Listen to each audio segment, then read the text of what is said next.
How's it going, guys? Sir Teapot here, and welcome back to STGU, which is Sir Teapot's gaming update. And this week is the week of April 22nd, and we're going to be covering all the upcoming games, all the biggest news stories from last week, and all the little bits that I like to put in between. And this week we're going to start off with the upcoming games. And this week, it's the games coming out on the 22nd, is going to be Jupiter and Mars coming out for the PlayStation VR, and Zombie coming out for the PC on the 22nd as well. And then moving on, we've got the games coming out on the 23rd, which is this Tuesday, which is going to be Assassin's Creed Odyssey, The Fate of Atlantis Episode 1, Field of Epsilon coming out for PC, PS4 and Xbox One. And then we've got Bendy and the Ink Machine coming out for Switch, also on the 23rd. And we've got Mortal Kombat 11 coming out for PC, PS4, Xbox One and Switch, also coming out on the 23rd, which is very exciting. I will be checking that out as well.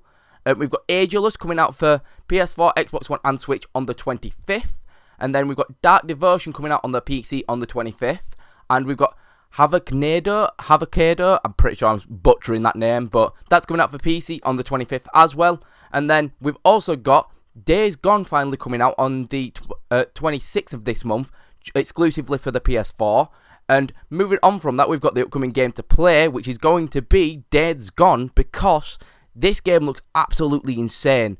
The storyline looks absolutely incredible.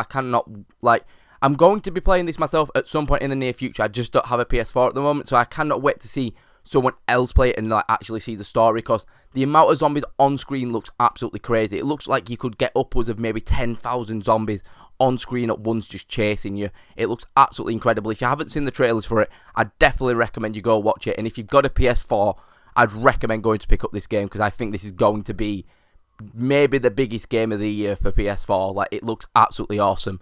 Moving on from that, we've got the Game Pass game to play, which is going to be a game that was added to Game Pass this week, which is Middle-earth: Shadow of Mordor, which is based off the Lord of the Rings franchise. And I believe it's based after, I'm not 100% sure. I'm not very up to date with the Lord of the Rings. I've never watched them or anything like that. But this game is a lot of fun, even for people that don't enjoy Lord of the Rings and stuff like that. It's just an absolute fun hack and slash game. The combat system's unique. There's like a captain system and stuff like that that's unique. It's absolutely amazing. It came out in 2014 as well, but it still holds up to this very day. The graphics are absolutely stunning still. So I definitely recommend you go check that out if you've got Game Pass. And the achievement to achieve this week is also going to be in Middle-earth: Shadow of Mordor, and it's going to be called the Cold Light for 20 gamer score, and it's to unlock 3 sword ruins slots for your sword, which is obviously like little buffs that you can get for your sword and stuff like that which you can get from playing the game, obviously, by killing captains and stuff like that, but you also get them by doing missions and stuff like that. So if any of you guys have already got that achievement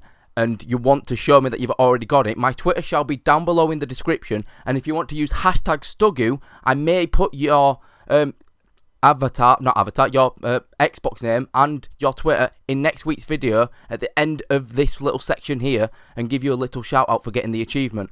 And moving on from that, we've got all the biggest news stories from last week. And first off, we're going to start off with Forza goes free to play on PC and mobile with a game called Forza Streets, which looks like a side screen, I don't know, it looks very it's just basically a mobile game that's been ported to PC, and it seems very cash grabby kind of feel from Microsoft with this game. It's a bit disappointing, but I hope it doesn't hurt the Forza franchise too much. Moving on from that, talking about Microsoft, we have got Xbox have announced their E3 press conference will be set on the 9th of June this year. So if any of you guys want to see me cover any of that stuff when it comes to E3, let me know down below, and I shall do this kind of STGU kind of style thing to keep you up to date with all the stuff that's going on at E3. Moving on from that, we've got a Fortnite player that got dropped from their team after a cheat maker turned him in. So he was playing at a big tournament recently. I'm pretty sure it was called the Fortnite World Cup. And the creator of the cheat that he was using turned him into the head of the tournament and stuff like that. So he had to get dropped and disqualified. I don't understand. I'm not 100% sure what's going on with the team completely. If they've completely been disqualified, or if that guy's just been kicked out and they're bringing in someone new. But I'm not 100% sure what's going on with that situation right now. But that is a massive thing for a cheat maker to do himself, to turn in a professional. Moving on from that, we've got Microsoft are creating a bundle with Game Pass and Xbox Live combined for around $15. I believe it was like $14.99, which equivalates to about £11.50, £12 in the UK, and that's going to be coming later on in this year. I'm pretty sure it'll be next couple of months, they said. So that should be very good, because I cannot wait to be able to get that myself, because that'll be very, very useful to me, because obviously I use Xbox Live and Game Pass all the time, so a great combination to be able to have. And we've also got Microsoft announcing a new discless Xbox One coming out on May the 7th for around $250, which equivalates to about, I believe it was about £215, £220.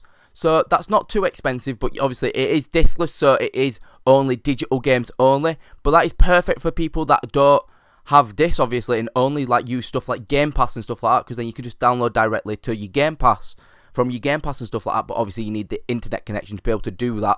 So it could be useful, it could be not. We'll see how that goes when it comes out on May the 7th.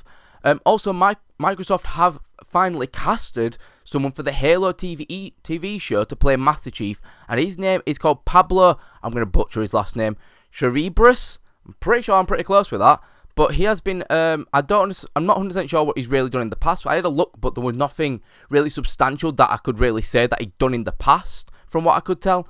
But hopefully it's moving the right direction finally for the Halo TV show, because it's been in production for so many years now. I remember as a kid reading in a magazine that they were creating it like 6-7 years ago probably now. It's absolutely insane how long it's been in the works. So hopefully finally we can get that Halo TV show that a lot of people have been wanting for a long time.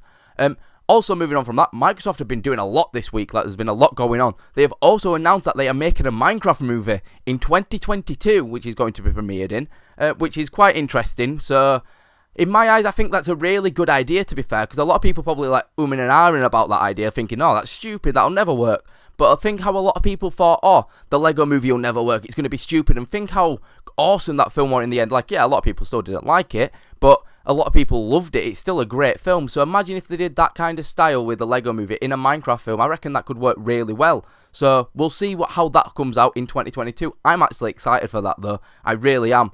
Moving on from that, we have got Marvel Ultimate Alliance 3 will be released, sorry, not announced, it's already been announced, will be released during Comic-Con this year, which is very nice little, like, thing to do for a game like that, because it is a big thing, Comic-Con, and say it is a big game, it's not even that big of a game. Like, Spider-Man were bigger and stuff like that would have made more sense, but it is very, very cool to have a game of that magnitude being released at Comic-Con itself.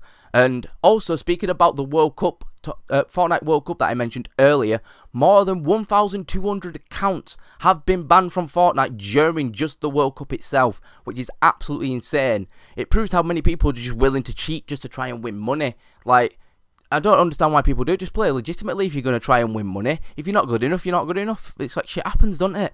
And moving on from that, we've got new updates coming out for Apex Legends, which tweaks the Gibraltar and Chaotic to reduce their damage taken by 10%, because obviously they're the bigger buffer characters and stuff like that, and obviously the easier targets to hit. They've obviously got bigger hitboxes, so they have reduced the damage they can take by 10%, so it makes it a bit easier for them characters to play and stuff like that, which is a very nice thing for Respawn to do and stuff like that. And last but not least, we've got the fans are very, very concerned about the price that the PS5 is going to cost, because of all the little things. They've announced a lot of features for it and stuff like that, and it seems very, very pricey. They're saying people are saying it looks like it could cost upwards of like £700, maybe up to $800, which is absolutely insane for a console.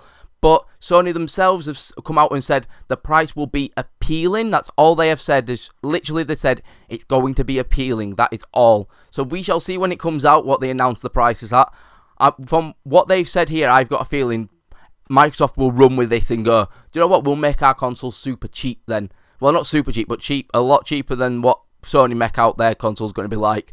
Well, anyway, guys, that's everything for this week. I hope you enjoyed this episode as much as I did. Make sure you leave a like and subscribe for daily content, and share it with your friends. It helps a lot more than you think. And I hope to see you guys in the next video. And peace!